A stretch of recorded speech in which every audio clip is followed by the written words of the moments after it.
قارون کو دولت مل گئی، اتنا بڑا خزانہ تھا اس کے پاس کہ قرآن کہتا ہے کہ ایک جماعت مل کے صرف خزانے کی چابیاں اٹھاتی. یعنی یہ معاذ اللہ کوئی گپ نہیں، یہ قرآن مجید نے بیان فرمایا کہ ایک جماعت مل کے صرف خزانے کی. تو حضرت سیدنا موسیٰ علیہ السلام نے کہا زکوٰۃ دو. زکوٰۃ کے معاملے میں لوگ ہیل و حجت سے کام لیتے، غریب ہو جاتے.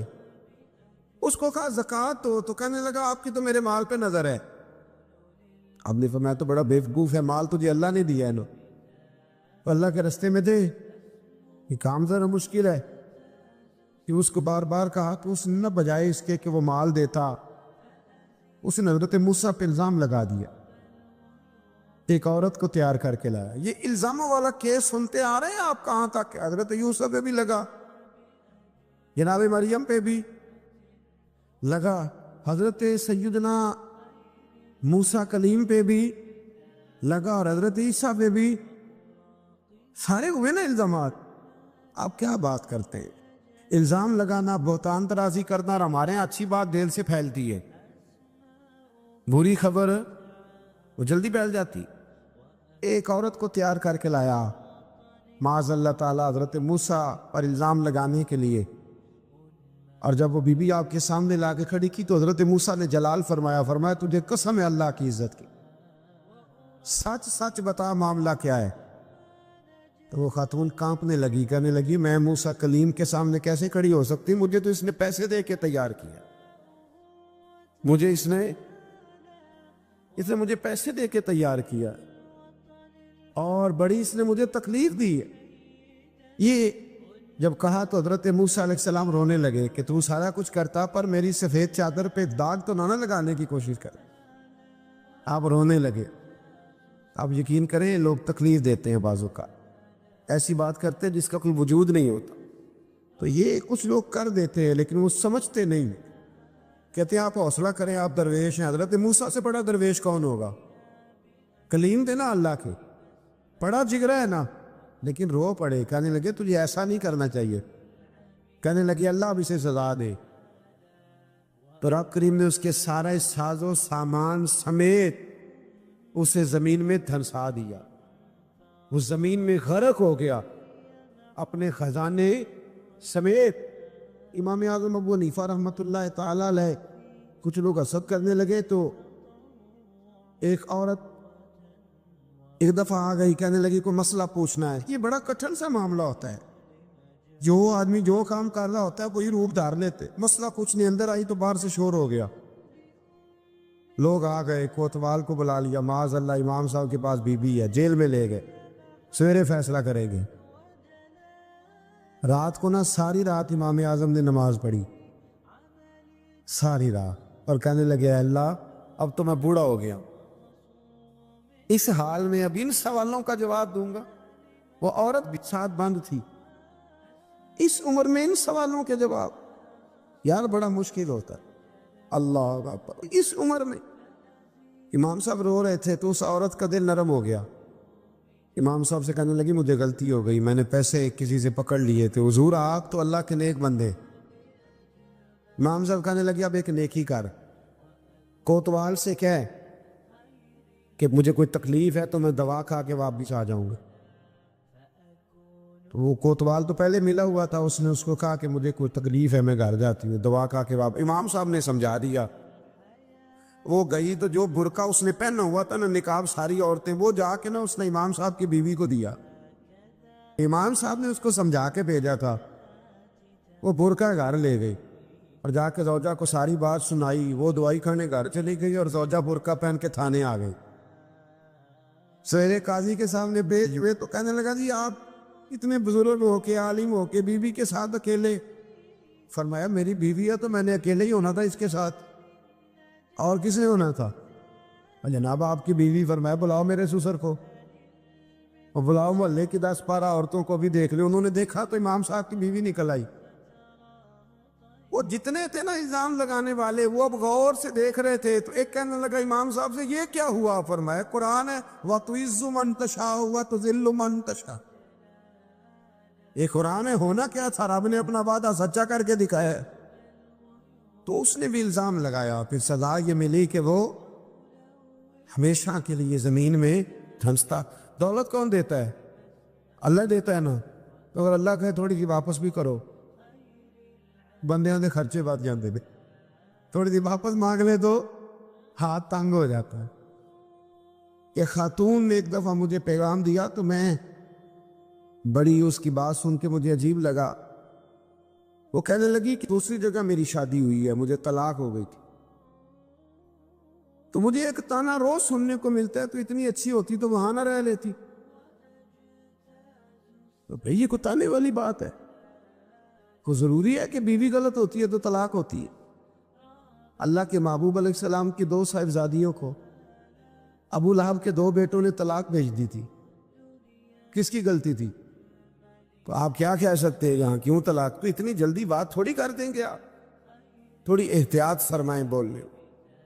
حضرت عبداللہ ابن عباس فرماتے ہیں میرے نبی پاک علیہ السلام نے میری تربیت فرمائی، اور محبوب پاک علیہ السلام نے فرمایا عبداللہ یاد رکھنا، یہ نوجوان دوست میری بات لکھ لیں، پریشان لوگ میری بات لکھ لیں، جن کے پاس قوت فیصلہ نہیں وہ اس بات کو لکھ لیں۔ حضرت عبداللہ ابن عباس فرماتے ہیں میرے نبی پاک علیہ السلام نے مجھ سے فرمایا تھا عبداللہ سن، اگر ساری دنیا مل کے تیرا کوئی نفع کرنا چاہے کر نہیں سکتی جب تک میرے رب کی رضا نہ ہو، اور فرمایا ساری دنیا مل کے تیرا کچھ بگاڑنا چاہے تو عبداللہ بگاڑ نہیں سکتی جب تک رب کریم کی حکمت کا تقاضا نہ ہو۔ لوگوں سے ڈرنا، لوگوں کی طرف دیکھنا، ماحول دیکھ کے اپنے راہ کا تعین کرنا، ہر بندے کے خیالات کے مطابق ڈھلنے کی کوشش کرنا، فلانا نہ ناراض ہو جائے، فلانا نہ ناراض ہو جائے، وہ جس نے ہونا ہو جائے، بس رب رسول ناراض نہ ہو۔ اپنی زندگی میں اپنے مالک کو مولا جان کے، بل اللہ مولاکم، اللہ تمہارا مولا ہے، وَهُوَ خَيْرُ النَّاصِرِينَ، وہ بہترین مددگار ہے۔ توجہ جب بھی کریں رب کی جانب کریں، اپنے دل کا قبلہ درست رکھیں، سوچوں کے زاویے سیدھے رکھیں۔ میرے بھائی مالک جب بندوبست کر دے نا، جب مالک بندوبست کر دے، پھر ایسا بندوبست کرتا ہے کہ لوگوں کے پاس نا چارہ نہیں رہتا۔ حضرت مریم رضی اللہ تعالی عنہا پاک باز تھی، مسجد میں رہی تھی، پر مالک کی حکمت کے تقاضے بڑے عجیب ہیں نا۔ پھر جناب مریم کو اللہ تعالیٰ نے بغیر شوہر کی اولاد عطا کر دی۔ یہ بات ہی ایسی تھی، کسی نے کہا تھا کہ مخلوق تو فنکار ہے اس درجہ کے پل بھر میں سنگے در کعبہ سے بھی اصنام تراشے، تم کون ہو کیا چیز ہے داغے کبابی، لوگوں نے تو مریم پہ بھی الزام تراشے۔ تو لوگوں نے کہا کدھر سے لے آئی بچہ، تیرا باپ تو ایسا نہیں تھا، کہاں سے لے آئی؟ اللہ کرے میں آپ کو سمجھا سکوں، ذرا اپنے آپ کو وہاں کھڑا کریں کہ ایک پاک باز عورت، پاک باپ کی بیٹی، طیب ماں کی بیٹی، اور اللہ کے گھر میں پرورش پانے والی خاتون، ایک وہ وقت اور ایک یہ وقت کہ اس عورت کو کٹہرے میں کھڑا کر کے پوچھا جا رہا ہے کہ معاذ اللہ تیری گود میں بچہ جائز نہیں ہے، کہاں سے لائی ہے؟ اب خود سے صفائیاں بندہ کتنی کو دے، کتنی کو وضاحتیں کرے۔ اور میں نے تو اپنی زندگی میں دیکھا ہے زیادہ وضاحت دینے والے کو بھی لوگ جھوٹا سمجھنے لگ جاتے ہیں، زیادہ وضاحت دینے پر بھی لوگ کمزوری کا اظہار سمجھتے ہیں کہ کمزور پڑ گئے۔ آپ صلح کی کوشش کرتے ہیں، سامنے والا بزدل سمجھ لیتا ہے، زیادہ وضاحتیں بھی کمزور کر دیتی ہیں۔ اب حضرت مریم کو کٹہرے میں کھڑا کر کے کہا بچہ کس کا ہے؟ تو پھر خدا بندوبست جب کرے، اللہ جب مددگار ہو، تو پھر حضرت مریم کی گواہی درختوں سے نہیں دلوائی، اس نے پتوں سے نہیں دلوائی، پھر فرشتے نہیں بھیجے۔ حضرت مریم کہنے لگی مجھ سے نہ پوچھو، وہ جو پنگوڑے میں ہے اسی سے پوچھ لو، ان سے پوچھو نا، وہ کون ہے پوچھ لو، ان سے کر لو سوال۔ انہوں نے کہا پنگوڑے میں چند دنوں کا بچہ یہ جواب دے گا؟ مددگار تھا رب، ان کی برات کا اعلان کرنا تھا مالک نے، اور جب مالک اعلان کر دے، جب مالک تیری صفائی دینا چاہے، جب مالک تجھے دنیا کے سامنے نکھارنا چاہے تو پنگوڑے میں لیٹے حضرت عیسیٰ بول کے کہنے لگے انی عبداللہ آتانی الکتاب، فرمایا میں اللہ کا بندہ ہوں، رب نے مجھے کتاب عطا کر کے نبی بنا کے دنیا میں بھیجا ہے، میں اللہ کا بندہ ہوں، کتاب لے کے آیا ہوں، نبی بن کے آیا ہوں۔ پھر پنگوڑے سے اعلان ہو گیا، پھر بچہ بول پڑا، اور یہ ایک دفعہ نہیں بات ہوئی۔ یہ بنی اسرائیل میں ایک جریج نام کے شخص بھی تھے جو نماز پڑھ رہے تھے، بعض نے لکھا ہے نفل نماز تھی، اماں نے پکارا تو آئے نہیں، تو ماں کے منہ سے نکل گیا تو اتنی دیر تک مرے گا نہیں جب تک کسی بے حیا عورت کا منہ نہ دیکھ لے۔ تو وہ عبادت گزار تھے، لیکن لوگوں نے ان کی عبادت، ریاضت، پرہیزگاری کو نہیں دیکھا، بس ایک عورت کو بھیج کے الزام لگوا دیا۔ وہ عورت آیا جایا کرتی تھی، اب آ جاتی ہیں عورتیں، مسئلہ پوچھنے کی نیت سے بھی آ جاتی ہیں۔ ماحول میں کچھ جگہ ایسی بھی ہیں جہاں عورتیں دم کرانے کے بہانے آ جاتی ہیں۔ وہ خاتون آتی جاتی تھی اس خانقاہ پہ، آستانے پہ، یہ بخاری میں موجود ہے، پھر اس نے کہا میری گود میں جو بچہ ہے یہ انہی کا ہے۔ مجھے بتائے کیسے بندہ وضاحت دے؟ حالات خراب ہو گئے، لوگ کٹیا جلانے لگے، ماحول اور طرح کا بن گیا۔ میرے نبی پاک علیہ الصلوۃ والسلام فرماتے ہیں پھر اس رب کے بندے نے کہا مالک تو کریم ہے، تیری مشیت کا تقاضا آیا جو میری ماں نے جملے بولے تھے، پر اب میں وضاحت دینے کے قابل نہیں رہا، اب تو ہی کرم کرے گا تو دروازہ کھلے گا۔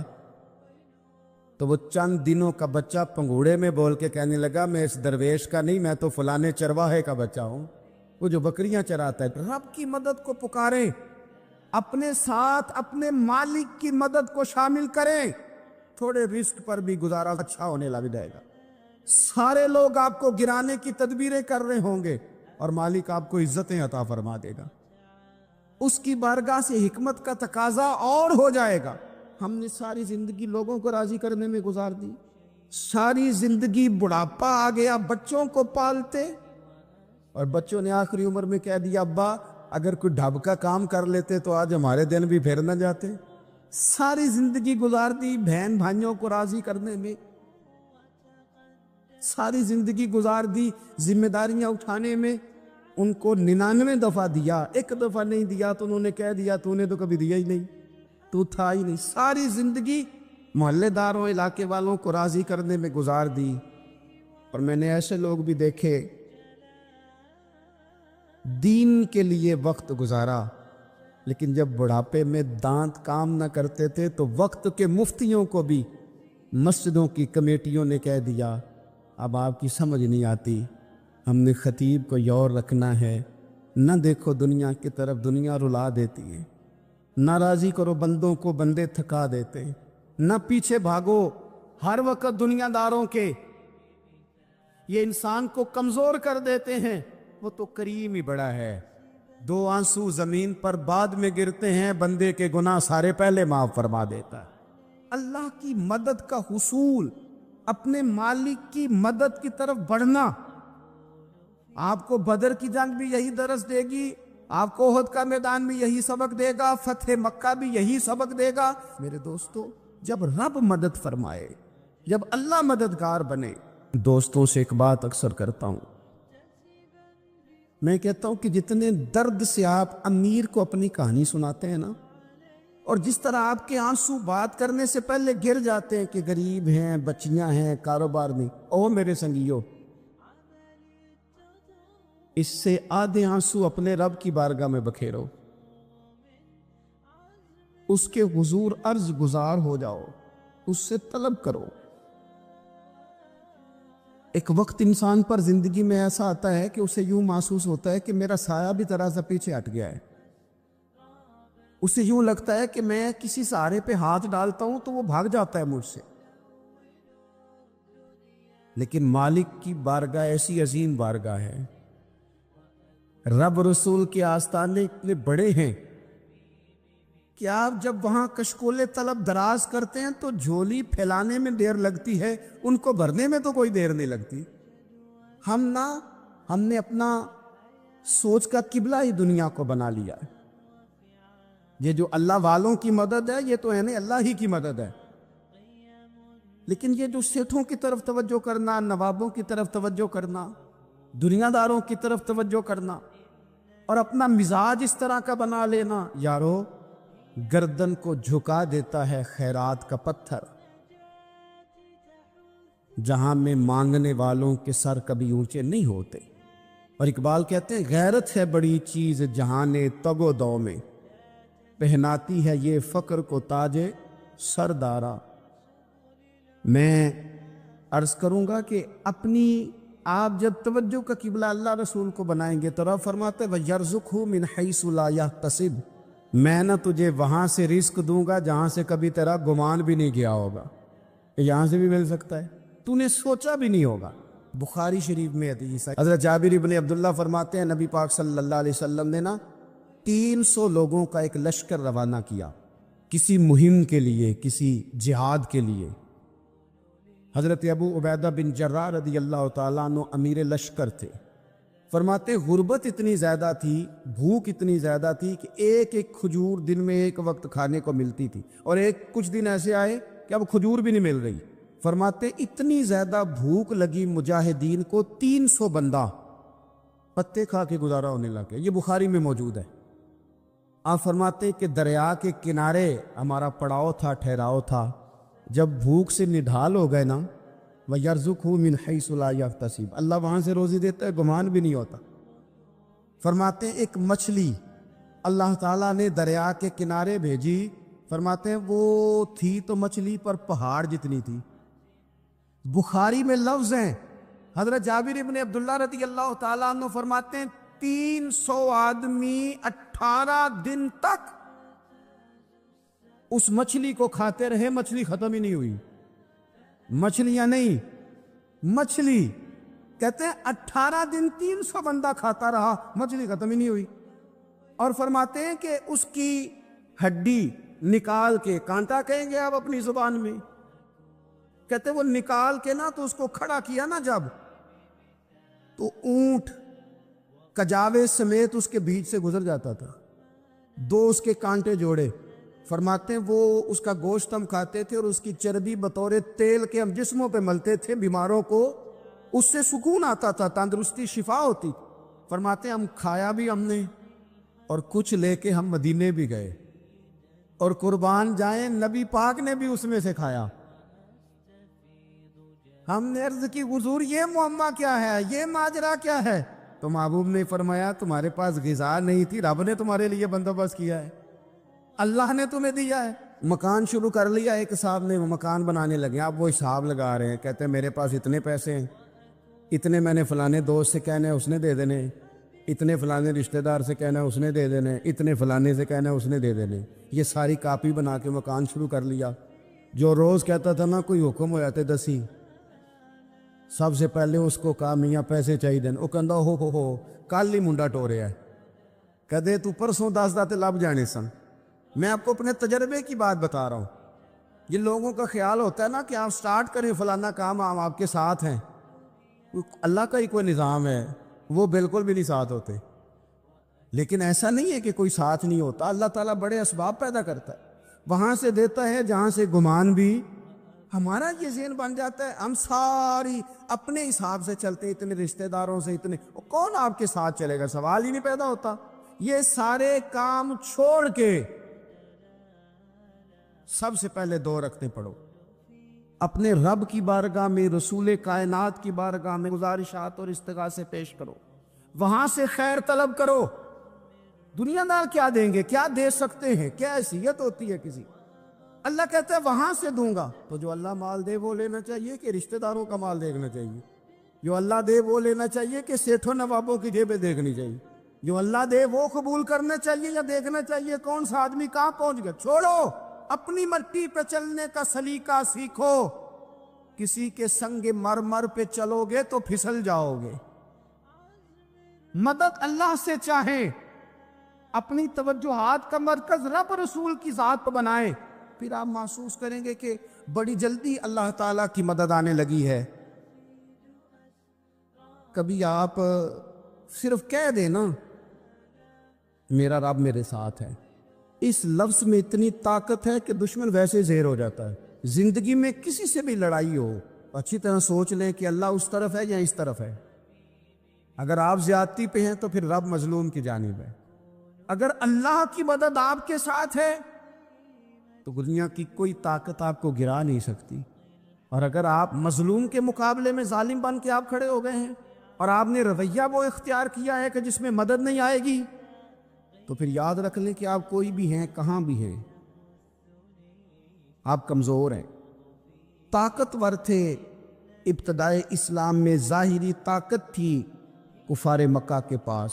وہ ڈنڈوں سے مارتے تھے غریبوں کو، ان کے ہاتھوں میں ڈنڈے تھے، پر خدائی طاقت ان مظلوموں کے ساتھ تھی.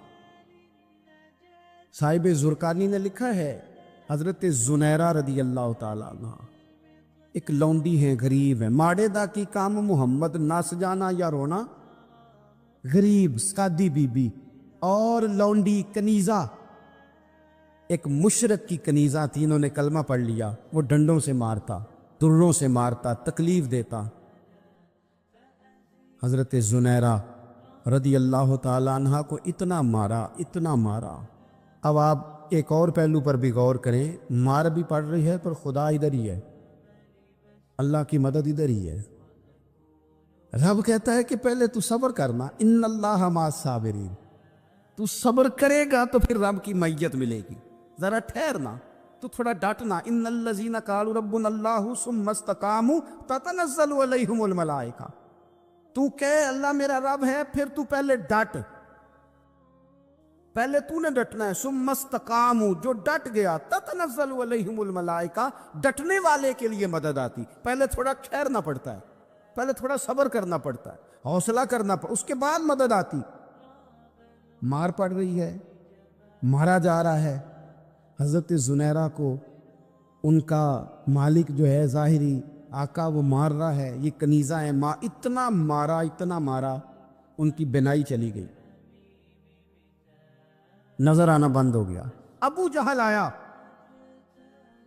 اور کہنے لگا زنیرہ دیکھا نا ہمارے بت تیری آنکھیں لے گئے، معاذ اللہ، لات و منات ہمارے بتوں نے تجھے اندھا کر دیا. اب ایسا نہیں ہے کہ بی بی روتی جا رہی ہے، روتی جا رہی ہے، مایوسی مایوسی، معاذ اللہ، پریشانی، غریبی بڑی ہے، پوچھنے والا کوئی نہیں، یہ باتیں نہیں. کیا جملے ہیں خاتون کے، کیا لفظ ہیں. ابو جال نے طنزیہ کہا، معاذ اللہ، کہنے لگا دیکھا نا ہمارے بتوں نے تجھے اندھا کر دیا. تو جناب زنیرہ آنکھوں کی بینائی گئی ہے، رات کو گئی ہے، دکھ ابھی تازہ ہے، لیکن اللہ پہ جو توکل ہے، اپنے مالک سے جو رشتہ ہے، وہ اتنا مضبوط ہے، اتنا طاقتور ہے، اس میں اتنی گہرائی ہے کہ حضرت زنیرہ بول کے نا اتنی قوت سے بولی، اتنی طاقت سے بولی کہ پورے کفر پر لرزہ طاری ہو گیا. فرمانے لگی تمہارے بتوں کی کیا اوقات ہے کہ میری بینائی لے جائیں، یہ میری رب کی حکمت کا تقاضا ہے. جب تک اس نے چاہا زنیرہ دیکھتی رہی، اور جب اس نے چاہا زنیرہ کی آنکھوں کی بینائی چلی گئی، اور اگر وہ چاہے گا نا تو بینائی واپس بھی کر دے گا. اگر ہو ذوق یقین پیدا تو کٹ جاتی ہیں زنجیریں، اگر وہ چاہے گا تو بینائی آ بھی جائے گی. حضرت زنیرہ نے رات کو یہ لفظ کہے، ابو جال اور سارے کفار ڈر کے سن کے چلے گئے. آپ اطمینان سے آ کے بستر پہ سوئی. جب سویرے اٹھی تو اللہ نے آنکھوں کی روشنی واپس کر دی تھی. آنکھوں کی اب چھڑی پکڑی ہے، بازاروں میں گھومتی ہے، کہتی ہیں بلاؤ کدھر ہے تمہارے لات و منات، دیکھو میرے رب نے روشنی واپس کر دی. آ کر میرے ساتھ ادھر آ، ستمگر ہنر آزمائے، تو تیر آزما ہم جگر آزمائیں.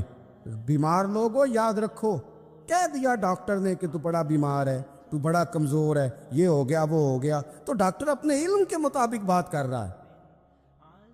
ہوگا تو وہ جو میرا رب چاہے گا. کمزور ہو جانا، پریشان ہو جانا، تکلیف میں آ جانا، پتہ نہیں بات ہو گئی ہے تو جانے کیا ہو جائے گا. اپنی زندگی کے اندر اپنے رب سے رشتہ مضبوط کرے، رسول کائنات سے رشتہ مضبوط کرے، اللہ والوں سے رشتہ مضبوط کرے. حضرت زنیرہ نے پیغام دیا کہ زندگی میں جو جینا چاہتے ہیں تو وہ رب کا نام لے کے جی سکتے ہیں. جو اپنی زندگی میں خوشیاں دیکھنا چاہتے ہیں تو رسول اللہ کے نام پر خوشیاں دیکھی جا سکتی ہیں. توکل کی بنیاد پر بندہ خوشیاں لے سکتا ہے. اور اگر انسان میں توکل نہیں ہے تو پھر وہ اس کالے جادو سے بھی ڈر رہا ہے، وہ نیلے سے بھی ڈر رہا ہے، وہ پیلے سے بھی ڈر رہا ہے، وہ فلانے سے بھی ڈر رہا ہے، وہ میرے خلاف فلانا رشتہ دار سازش کر رہا ہے تو ڈر رہا ہے، فلانا میرے بارے میں یہ کر رہا ہے تو ڈر رہا ہے، وہ پتہ نہیں دنیا ادھر ہو جائے گی تو کیا ہو جائے گا. اٹھ باندھ کمر کیوں ڈرتا ہے؟ پھر دیکھ خدا کیا کرتا ہے. تو اس ساری گفتگو کا نچوڑ آپ کو یہ عرض کیا ہے. سب سے پہلے تو یہ کہ میدانوں میں مدد بھی اللہ کی، رزق میں مدد بھی اللہ کی، فصلیں خشک ہوں تو مدد پھر بھی اللہ کرے تو پھر ساری مدد، اور اگر انسان بیمار ہو تو پھر بھی مدد اللہ کی. تو اپنے اللہ کی جانب توجہ کو بڑھائیں، آپ اللہ سے مدد کے سوالی بنیں. ترمذی کی ایک حدیث ہے، میں آپ کو زندگی کا تجربہ بتاتا ہوں کہ جب میں بڑا پریشان ہوتا ہوں تو یہ والی روایت کھول لیتا ہوں، مزہ دیتی ہے. میرے نبی پاک علیہ السلام نے فرمایا اپنے دکھ سیٹھوں نوابوں کو نہ کہنا، مالداروں کا نہ کہنا، ورنہ اللہ تمہیں کبھی غنی نہیں کرے گا. فرمایا اپنے دکھ اپنے رب کی بارگاہ میں عرض کرنا، جلدی کرے یا دیر سے کرے اللہ تمہیں لوگوں سے بے نیاز کر دے گا، اللہ تمہیں غنی کر دے گا. رات کو بیٹھو نا اس کی بارگاہ میں. امام غزالی سے کسی نے پوچھا تھا، امام غزالی سے، کہ حضور اللہ کا بندے سے راضی ہونا کمال ہے یا بندے کا اللہ سے راضی ہونا کمال ہے؟ تو امام غزالی مسکرائے، فرمانے لگے رب تو بڑا ہی مہربان ہے، وہ تو بڑی جلدی راضی ہو جاتا ہے. وہ تو مسجد میں آ کے توبہ کرے تو اللہ راضی، کسی یتیم کے سر پہ ہاتھ پھیرو تو اللہ راضی، وہ تو کسی اندھے کو رستہ دکھایا تو اللہ راضی ہو گیا، وہ تو طوائف نے کتے کو پانی پلایا تو اللہ. امام صاحب فرمانے لگے یہ بندہ ہے جو اللہ سے راضی نہیں ہوتا. جس کے پاس اولاد نہیں وہ کہتا ہے چلو ایک بیٹی مل جائے تو میں راضی ہوں، بیٹی مل گئی تو کہتا اب ایک بیٹا بھی ملے تو پھر راضی ہوں، پھر کہتا ہے یہ دونوں اچھی تعلیم حاصل کر لے تو پھر میں راضی ہوں، پھر کہتا ہے یہ بہت زیادہ پیسے کمائے تو پھر میں راضی ہوں. بہرحال راضی ہوتا، لیکن جو راضی ہو جاتا ہے نا، اللہ اکبر، جو اللہ سے راضی سکھی بڑا رہتا ہے، سکون میں بڑا رہتا ہے، مطمئن بڑا رہتا ہے. جو سمجھ لیتا ہے نا کہ جو میرے رب نے بہتر سمجھا وہ میرے اللہ نے مجھے. میں کبھی کبھی سوچتا ہوں کہ یار حضرت بلال حبشی نے کوئی عہدہ نہیں مانگا ساری زندگی، انہوں نے نہیں کہا مجھے بھی ایک صوبے کا گورنر بناؤ میری بھی خدمات ہے، مجھے بھی وزیر خزانہ بناؤ میرا بھی کچھ بنتا ہے. ایک دفعہ نہیں کہا سیدنا بلال حبشی رضی اللہ تعالیٰ عنہ نے کہ میری بھی کوئی ڈیوٹی ایسی ہونی چاہیے کہ مجھے چلو سپہ سالار ہی بنا دیا جائے. ساری زندگی مسجد میں جھاڑو دیا تو اسی پہ راضی رہے، ساری زندگی محبوب کے مہمانوں کا لنگر پکایا تو اسی پہ راضی رہے، ساری زندگی میرے محبوب علیہ السلام کے بچوں کی نوکری کی تو اسی پہ راضی رہے، راضی بالرضا رہے. حضرت سیدنا موسیٰ علیہ السلام نے عرض کی کوہ طور پہ جا کے، مولا میری قوم پوچھتی ہے کہ کوئی ایسا کام بتا جو ہم کریں تو ہم سے راضی ہو جائے. حضرت موسیٰ کی قوم کا خیال تھا کہ تہجد کا حکم آئے گا تو پڑھیں گے، صدقات کا حکم آئے گا تو دیں گے، جہاد کی بات ہوگی تو کریں گے. کچھ جو نیک لوگ تھے ان میں سے انہوں نے یہ پیغام دیا کہ مالک ہمیں بتائے کہ وہ کس کام پہ راضی ہوتا ہے، ہم وہ کام کریں تاکہ اللہ ہم سے راضی ہو جائے. حضرت موسیٰ کلیم کہتے میں نے عرض کی مولا میری قوم پوچھتی ہے کہ کون سا ایسا کام کریں کہ تو راضی ہو جائے. تو رب کریم نے ارشاد فرمایا موسیٰ کہتے میرا خیال تھا کوئی لسٹ ملے گی، لیکن مالک نے ایک جملہ کہا، ایک جملہ، اور تفسیروں کے دریا بہا دیے. عرش کے مالک نے فرمایا موسیٰ ان سے کہو جا کے کہ وہ مجھ سے راضی ہو جائے، میں ان سے راضی ہو جاؤں گا، مجھ سے راضی ہو جائے. بندے اللہ سے راضی ہی نہیں راضی ہوتے، اللہ کی رضا پہ راضی رہیں، مالک کے فیصلوں میں اپنے دل میں کوئی بوجھ محسوس نہ کریں، اپنی زندگی اللہ کے فیصلوں. دیکھیں نا، جو ماں باپ اللہ نے بڑے اچھے سمجھے وہ ہمارے لیے پسند کی، وہ اللہ نے ہمارے لیے جو اس نے ہمارے حق میں بڑے، جو بہن بھائی، اللہ کرے آپ کو سمجھ آئے، جو بہن بھائی اس نے ہمارے حق میں بڑے اچھے سمجھے وہی بہن بھائی اس نے ہمیں عطا کیے. جس بیوی کو اس نے ہمارے گھر کے گلشن میں بہتر سمجھا اس کو لا کے اس نے ہمارے آنگن میں بٹھایا، اور جو اولاد اس نے ہمارے لیے باعث افتخار سمجھی، وہ اولاد اس نے ہمیں عطا فرمائی۔ حضرت نوح علیہ السلام کا بیٹا کافر ہو گیا، پر کسی جگہ انہوں نے شکوہ نہیں کیا کہ مالک یہ کافر کیوں ہوا۔